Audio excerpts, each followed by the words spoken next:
or another culture's truth or another person. And that could happen through like singing or dance or an interesting conversation. I mean, I think that's kind of the history of what modernism ended up kind of breaking apart of what does it mean? What does art really mean? And I think one way is a sort of dogmatic way that like a Greenbergian dogmatic way of saying, oh, here we've deconstructed painting to like very specific objects.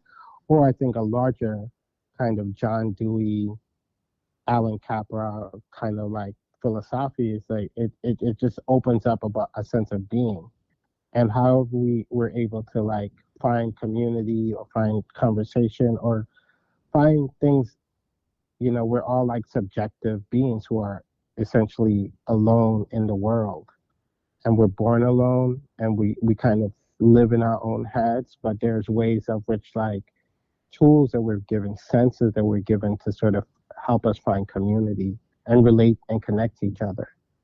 And I kind of think those things can happen through like you making an incredibly moving sculpture that engages your body, that engages your sense of scale, or it could be a voice note, or it could be it could be anything. But I think that's kind of where but I think the market systems kind of create like false sense of and maybe our need to categorize things create false sense of like hierarchies, but there is no real hierarchy in, this is what's valuable to you. And there's hierarchies to us personally, but, like maybe our parents or our siblings or, certain conversations or certain moments in our lives with our partners. But I don't know if I really, but I the sculpture question to your point is really interesting because I don't know. I mean, it's really, I don't really pay too much attention to sculpture, like the way I pay attention to painting, because I just have like my like core being is kind of like, sits like there's something that sitting in front of a work, in front of a painting does to me. Mm-hmm. Although I will say it's interesting, I was at the Pinot collection, and the two most powerful rooms, there was like a Ernst Fischer room and a David Hammond's, and they were kind of right next to each other. Mm-hmm. And I think those, and they were mostly sculptures, or what we would consider sculptures. And I was so moved by those that by the time I went to see the paintings by like my favorite painters, I just kind of felt it really uninspiring. There was just something that Ernst did with space. And I think it could have been because I'd been like locked into I was in a flat, I was in an apartment for 2 years. Right. So by the time I went, something that engaged my body in this physical way kind of really like shook me, because there was only like a handful of people I was seeing for so long that now all of a sudden this thing engaged my body in a way that I hadn't felt activated. I just like I had to walk around it, and then also seeing these bodies of candles burning, and then you go and you see the Hammonds, and you have to like, yeah, it's just, I don't know, there's just something about it. Your work, especially this most recent body of work, they're objects. They're on the wall, so you're not going to call it a painting, but it's you're not going to call it a sculpture. You could call it a high relief. Yeah. But you're making objects, right? And so Yeah. you're not bounding yourself by some preconceived definition of what that can be or could be, right? Yeah. Back there in what we were talking about a moment ago about a hierarchy, you started talking about value. I know that you read a lot of work by a particular economist, Mariana Mazzucato. I think she talks a lot about value, right? Value extraction versus value creation. What about that narrative attracts you to her thought and philosophy from an economics perspective? I kind of stumbled onto her during the pandemic, I forgot how, but I think one of the ways that art serves me is kind of about questioning the world that we inherited. As a maybe as a kid, my I would ask my parent. I was like a very curious kid, but I would ask my parents and the family and my family members, like, oh, hey, who was very religious and all kind of went to church, and I would go, hey, what's going on with that? And they would just say, oh, it's God's will, and that always felt like really just like, I don't know, just like n- didn't make sense to me. Hmm. And so I became really curious about like why are things the way it is. And yeah, Manuela doesn't uh, she doesn't talk about it from like an arts perspective, but just in terms of like what value creation and how we understand it today, from maybe in terms of like the value of Apple. And one of the things that she sort of talked about that I thought was really important in terms of art was um, like, like Apple's easy to pick on, but it's like an easy kind of talking point. But it's a worth hundreds of billions of dollars, if not trillions of dollars. Hmm. And the way we kind of imagine Apple as a company is that, here you have Steve Jobs, who had this sort of passionate idea and made this product, right? And that we all loved. And how Mariana kind of talked about it was that you had, and this is, you had basically taxpayer dollars, which is basically our dollars, which was given which was sort of given to the government, and the government used those taxpayer dollars to fund huge amounts of like innovative research. And then a company like Apple would come in after all the sort of research and development and all the risk had been done from our collective tax dollars.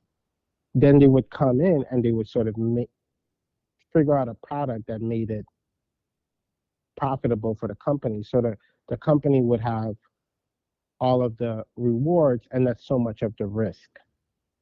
And but it was interesting because she kind of talked about it from an economics point of like, these are our tax dollars that are given that are giving these industries the money to sort of perform. Or Elon Musk getting Tesla getting billions of tax dollars from its original inception Hmm. to start up. We never really think about, oh, you got this huge money, or the technology, the touch technology, all kind of is invested by taxpayer dollars.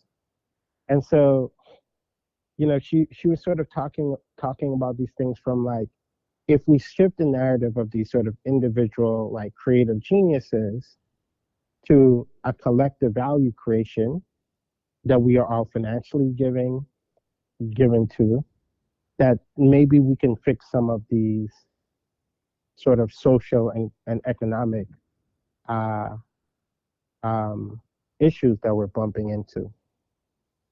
And so I really appreciated that. But I think in terms of where it kind of connected with me for art was that there has been,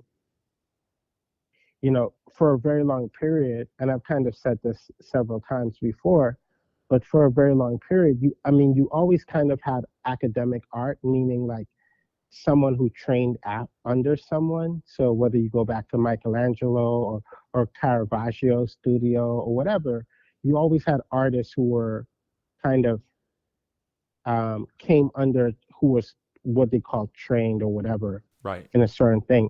But for a long period of time, there was artists, and for much of the 20th century and 21st century and 18th century, probably, artists kind of was looked at as people who were sort of formed within larger cultural conversations, and they were talking about modern life. They were talking about what we experienced and how we experienced it.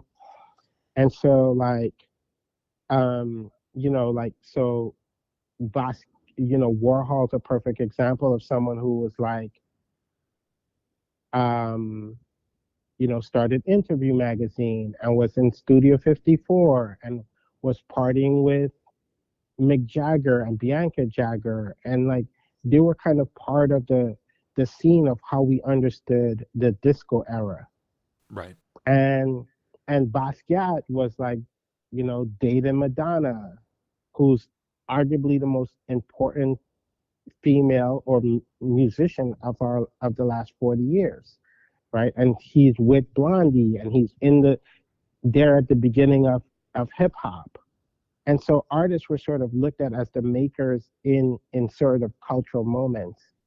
And over the last couple decades, I think maybe since like the early 2000s, what you've had is a sort of understanding that artists, or like at least on the market level, right, is that the understanding has been that artists have to come out of uh, very particular MFA programs.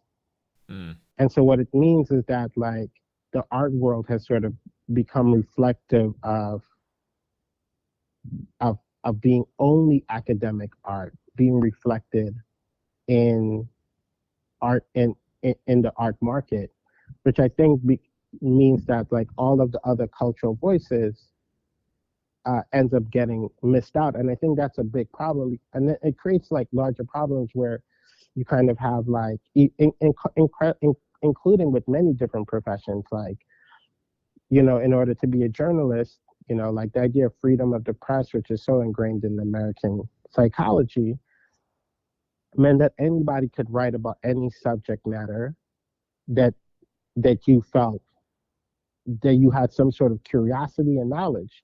And now sort of becoming journalist means that you almost exclusively have to have went to journalism school, which also means that you had a very, very, very, very particular lens that was given to you or fed to you or that you've inherited or adapted in how to understand the world, which means that if we're getting all our news sources from a very particular lens that doesn't necessarily connect to our neighbors' way of seeing, because maybe our neighbors didn't go to Yale or Harvard, Right. right? That they don't necessarily see themselves or their way of understanding the world mirrored in the news, and their truths no longer gets like they get they get they start feeling like they're gaslit, and then you have someone like Donald Trump comes in and says the news is fake media, and because you've looked at the news for so long and it just hasn't really reflected what's happening in your neck of the woods, you just start believing like, yeah, this is fake media. And so then it starts having a distrust, an unraveling of distrust on all sorts of levels in your institutions and things that kind of keep things going, right? And it's because it's all about like this sort of professionalization that's been happening, and that in almost all aspects of like of of life. So what I'm hearing in there somewhere, Alvaro, is that it sounds like you really question the authenticity of a lot of the art in the art world. That it sounds like the art that is being produced, that's coming out of particular programs, it's all very self-serving. And I've heard people talk about this before, that they can recognize people who got an MFA from Cal Arts. They can recognize somebody that went and got their MFA from a particular school because the people that come out of there have a particular look.